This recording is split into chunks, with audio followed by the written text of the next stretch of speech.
Radio Sucesos 101.7 FM presenta su noticiero Sucesos, un periodismo libre para una democracia plena. Los hechos y las opiniones de los sucesos que marcan nuestro tiempo.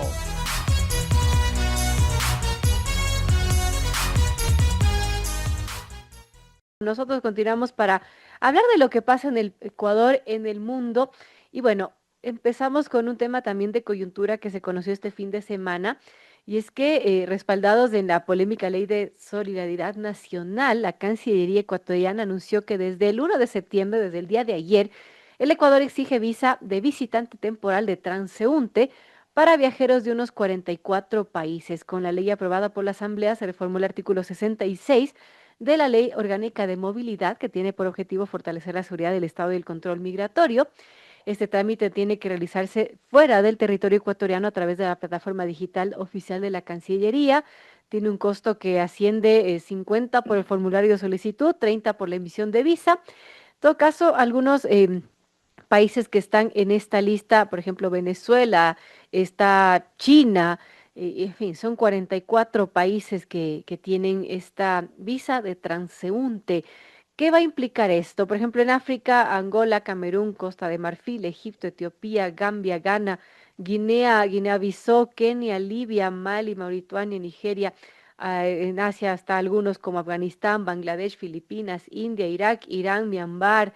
En Europa está Albania, de América y el Caribe está Cuba, Haití, Venezuela.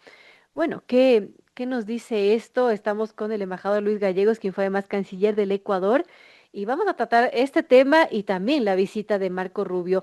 Bienvenido, embajador, gracias por acompañarnos, gracias por estar aquí en la cabina de Radio Sucesos. Y bueno, ¿qué le dice usted esta disposición que se da desde el día de ayer? El Ecuador exige visa de transeúnte a 44 países. Y bueno, ¿qué nos pueda decir esto? Bueno, primero, muchísimas gracias, Verónica, por la invitación. Es un honor estar en Radio Sucesos a los mucho tiempo. Mi saludo especial a tu radio audiencia y ahora teleaudiencia en este tema. Yo creo que lo que estamos asistiendo es una reformulación del proceso migratorio global.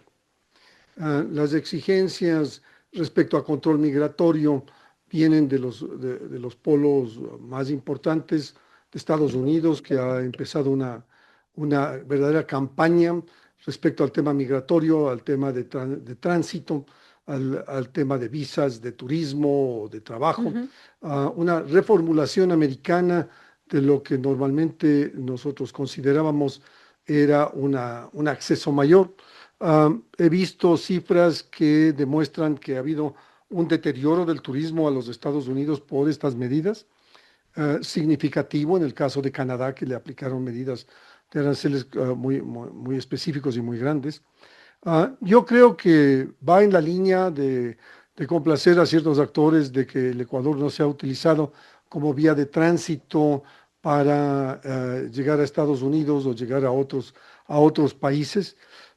Fundamentalmente la ley refleja un mayor control de esto, pero yo no soy muy partidario de que el tema de este tipo de tránsito regular que vienen transeúntes, normalmente vienen transeúntes, muchas veces podrían ser turistas.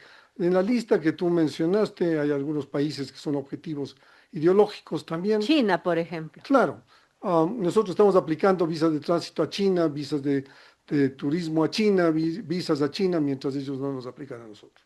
Es nuestro primer socio comercial o segundo socio comercial, dependiendo qué año tomes como referencia, pero obviamente sería una gran cosa para el Ecuador tener, como tienen en el Asia, a centenares de turistas que Claro. vengan, ¿no? Yo acabo de estar en el Yasuní hace un par de fines de semana y veía el enorme grupo de americanos, europeos que visitan nuestro país, pese a la guerra interna declarada y a los peligros que acechan y a esta narrativa internacional de que es el país más peligroso del mundo, pero se ve eso. Yo creo que hay que fortalecer los núcleos. Vamos a ver en qué termina el control. Fundamentalmente cuando hay este tipo de controles, normalmente la gente evade ir por esos sitios y veremos cuáles son las consecuencias en realidad. Eso se tabulará en los próximos meses y años para saber cuál es el resultado de esto, ¿no? Por otro lado, hay que comprender también que nosotros estamos sujetos a los mismos controles en Europa Claro, y en Estados Unidos. Estamos en serios problemas con la deportación de migrantes ecuatorianos de Estados Unidos. En esto entiendo que llegan 3 o más aviones semanales con deportados ecuatorianos. Am, Esto, no sé, numéricamente no he visto cifras reales. Es muy difícil saber claro. quiénes son personas no documentadas que han viajado a Estados Unidos y que ahora están en las redadas de detención o que pueden ser sujetos de deportación, cuántos de estos están bajo juicios de deportación, si hay la regla de la unidad familiar, si están vinculados a sus hijos y familias. Todos estos temas son temas profundamente humanos. El retorno no solamente es mercantil. Yo he visto estudios de cuánto sería el impacto en las remesas de esos retornos, pero es un tema profundamente y traumáticamente humano. Así es, muy delicado. Antes de pasar a ese tema de los migrantes y esto, hablamos de la visa de transeúnte. ¿Por qué se impone esto? ¿Y es distinta a una visa de turismo, por ejemplo? ¿Qué implica una visa de transeúnte? Y además, ¿qué repercusiones podría tener que se le exija a estos 44 países de lo que se pide, ¿no? Porque, como mencionaba el caso de la China, actualmente los ecuatorianos podemos ingresar a China. ¿Podría pensarse que nos imponga una visa en reciprocidad, por ejemplo? Claro, cómo no. Yo creo que más bien la China no nos ha impuesto en reciprocidad de la visa de turismo, que nosotros tenemos acceso a China, ¿no? Nosotros le impusimos una visa de turismo. Yo creo que también es necesario aclarar que el Ecuador tiene inmerso en este problema un hecho real, que es que el Ecuador ha sido utilizado muchas veces como ruta de tránsito hacia los Claro. Estados Unidos, y la presión de los americanos muchas veces ha sido el que haya un mayor y más efectivo Ujú. control. Esto inclusive en documentos ecuatorianos como el pasaporte biométrico y todos los otros temas Así es. que, que nos exigen los europeos. Todavía está pendiente una larga negociación de la visa Schengen, por ejemplo, ¿ya? Y eso es un tema que ha tomado años y que los europeos exigen una serie de medidas cautelatorias y de seguridad, y aducen que hay mucho tráfico de injerencia de tramitadores en el manejo de las visas en Quito. Es un tema espinoso porque afecta a una industria que podría dar muchos y buenos resultados, que es la industria del turismo. Yo no distingo muy bien entre esta visa de tránsito. Entiendo que la visa de tránsito normalmente es cuando uno va a un país. Yo como ecuatoriano he sido sujeto a eso, que va a un país, tiene una visa para tomar el vuelo al día Hacia otro país. siguiente a otro Ujú. tercer país, o pernoctar en la noche y salir del asunto, o si toma 2 o 3 días. Claro. Eso podría ser considerado en tránsito. En otros casos le detienen en los aeropuertos y le dicen que no puede porque no está en tránsito, porque no tiene visa. Típicamente Gran Bretaña, Ujú. ¿no? Gran Bretaña aplica una serie de rigurosas medidas con relación al tránsito. O sea, no es una cosa fuera de lo normal en el circuito internacional, pero el objetivo central debe haber sido el control y satisfacción de las demandas de los otros países respecto a seguridad. Hoy que el Ecuador está catalogado como un país narcotraficante. Bueno, importante. Vamos a lo que es la visita de Marco Rubio, que sin duda marcará la agenda de esta semana, de lo que se pueda hablar, de lo que se pueda lograr. Mucho se dice que, bueno, sí, se podría sentar un precedente y desembocar en anuncios significativos que reafirmen la cooperación bilateral de ambos países. Un anuncio preocupante quizás que hace la canciller Gabriela Sommerfeld es que se está en fase de negociación un programa limitado de acogida con Estados Unidos para recibir unos 300 refugiados y solicitantes de asilo por año bajo condiciones específicas. ¿Qué podemos pensar de esto? También de lo que menciona la canciller, de instalar una base que no solamente sea militar, sino con diferentes tipos de cooperación. Eso se podría tratar en el marco de la visita que tiene Marco Rubio a nuestro país, que del 3 al 5 de septiembre. ¿Qué podría dejar esta visita, embajador? Bueno, yo creo que estamos muchos especulando de qué es lo que podría ser la agenda de la conversación con Marco Rubio. Primero, ¿quién es Marco Rubio? Marco Rubio es un descendiente cubano, nacido en Estados Unidos, senador en el Senado de la Florida, luego senador federal. Es una persona que habla español perfectamente, ha estado en el Ecuador en algunas ocasiones anteriores, conoce el tema ecuatoriano bastante cercano. Fue candidato a la presidencia y tuvo sus debates con el presidente Trump, fue designado secretario de Estado y fue aprobado por una gran mayoría demócrata republicana, que le dio una enorme fortaleza. Es además encargado del Consejo de Seguridad Nacional, que el presidente Trump le designó. Tiene también la encomienda respecto a la eliminación o reformulación de USAID, que era el brazo de política, digamos, de política suave, soft power de los Estados Unidos. Así es. Inclusive le han encargado los archivos nacionales. Entonces, Marco Rubio viene al Ecuador, la primera visita que hace a América Latina, a Latinoamérica, viene de México. En México van a haber problemas con las declaraciones últimas del presidente Trump ayer de noche sobre el tema de los carteles y el impacto, y la reacción del gobierno mexicano no se dejará esperar. El tema de la relación Estados Unidos y sus países fronterizos, Canadá y México, ha sido muy, muy compleja.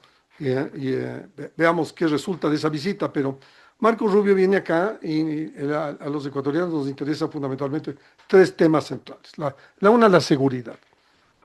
El tema de seguridad pasa por ser el elemento más importante debido al desangre que tenemos en las calles. Entonces hemos convertido en el país más violento de América Latina y del mundo en algunos casos. Pero fundamentalmente esto se debe a la proliferación de cocaína que está saliendo de nuestros puertos. En el 2019, Colombia producía 1.000 toneladas de cocaína. Para el 2023, 2.000 toneladas. No. Y hoy en día, de acuerdo con Naciones Unidas, produce 3.700 toneladas. El consumo es masivo en los países del norte, en términos de Estados Unidos y Europa.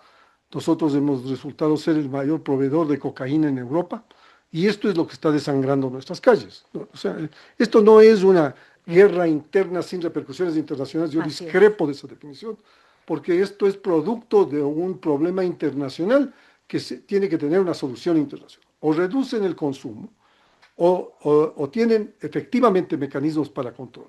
Hemos estado 40 años en esto, 50 años. Esto no es algo de ahora.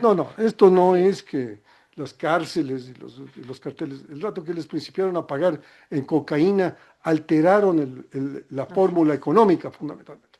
Pero lo que sí estamos asistiendo nosotros es a que el Ecuador se ha visto como el país de tránsito de la mayor cantidad de cocaína del mundo, y eso tiene repercusiones en todos los ejes, en la exportación de productos de banano ecuatoriano, si están contaminados, qué efectos tienen los puertos, etc. ¿no? Pero yo, además de eso, creo que el problema es que nosotros tenemos que también pedir a los países consumidores que colaboren con el Ecuador. El Ecuador está sacrificando con sudor y lágrimas en la lucha de esta para impedir que llegue cocaína a Nueva York o Hamburgo. Pero nosotros deberíamos tener una recompensa por eso, deberíamos tener un 10-15% del valor de mercado para podernos apoyar. Este es un país que está en una situación económica crítica, con un déficit astronómico. Están raspando la olla del cocolón para tratar de solucionar los problemas de los pagos de los empleados cada mes. Y nosotros no tenemos recursos para seguir en este tema si no hay un apoyo importante. Durante el gobierno del presidente Lasso se pidió $5.000 millones. O sea, ¿qué es lo que vamos a pedir a Marco Rubio que sea el conducto del pedir ecuatoriano respecto al tema de seguridad? Nosotros no consideramos, muchos de los analistas no consideramos que como te digo, es un problema que se solucione en las calles de Durán. Mientras haya la proliferación de consumo de cocaína y la producción por parte de nuestros vecinos, esto no va a parar. Ahora, ¿qué implica la visita de Marco Rubio en el marco de estas tensiones que han ido creciendo entre Estados Unidos y Venezuela y este especie de bloqueo que existe ahí en el Mar Caribe, muy, muy cerca de las costas venezolanas? Mira, yo acabo de decir hace un momento que más me parece cazar moscas con ametralladora, ¿no? O sea, todos los buques que puedas poner al frente no va a parar un mercado internacional que tiene consumidores. Los barcos iban a impedir la salida por la autopista que se llama Venezuela de cocaína hacia Haití o hacia Centroamérica para que contamine Estados Unidos, pero también es la autopista hacia Europa y hacia el África, que son rutas de comercio. Esto se podía haber parado hace muchos años. Mira, para mucha gente es desconocido por qué se estableció en la base de la Fuerza Aérea de Manta una operación logística que era que el avión americano llegaba, se cargaba de carburante y volaba Manta, Cobalapa en El Salvador, Aruba y Curazao. ¿Qué quiere decir eso? El perímetro de Colombia. De Colombia sale cocaína como por reguero, ¿no? Entonces, el controlar la salida de cocaína de Colombia, pues hay que controlar la salida de cocaína de Venezuela. Si está inmerso el gobierno de Venezuela en esto, si está inmerso los carteles, como en la narrativa del cartel del Sol, esto lleva a un involucramiento y contubernio de todos los actores y las fuerzas militares venezolanas. Pero ¿a quién le venden? Claro. O sea, ¿quién compra esto? Yo siempre me hago la pregunta, que los americanos son muy sabios en eso, y que siga la plata. O sea, la plata esa no regresa al Alto Putumayo. Así es. ¿En dónde se pierde la pista de los miles de millones de dólares que produce este mercado de cocaína? Hoy ha aumentado el número de personas, según Naciones Unidas. Nosotros tenemos un caso verdaderamente patético, porque en Estados Unidos una de cada 18 drogadictas en Estados Unidos es atendida por drogadicción. Uno de cada 11 hombres es una locura. Entonces, o reducimos el consumo de drogas en los países desarrollados, o esto no va a terminar. Y esos recursos internacionales que están en la banca internacional o que están proliferando o moviéndose en la banca, están acompañados de otras inversiones. Por ejemplo, la inversión más importante que están interesados los americanos es en el oro ilegal. La minería ilegal está trayendo consecuencias tan grandes, porque es ilegal minar, pero una vez que se produce el oro, entra la vena del comercio internacional, ahí sí, no hay controles. Y ese oro está alterando el control y patrón. Además se mezcla el oro legal con el ilegal, ¿no? Claro, y es una locura. Y ese oro termina siendo legal. Entonces, para países como el Ecuador, que produce oro, está exportando casi el doble de oro. Y esto preocupa a quienes manejan el tema de fondos financieros e inversiones en oro, que siempre ha sido un metal de caución o de precaución o de refugio. Pero además vienen armas. ¿De dónde vienen las armas? Las armas vienen del norte. Los carteles están mejor armados que las propias Fuerzas Armadas. El tema de tecnología, la cantidad de dinero que tienen puede involucrar una serie de otros problemas. Estos son los temas delicados que tenemos que hablar con los Estados Unidos. No necesariamente cuando un amigo pide a otro amigo algo, es necesario hacerlo. Yo tengo la experiencia de que los americanos vinieron hace unos años a pedirnos que recibamos a 5,000 afganos.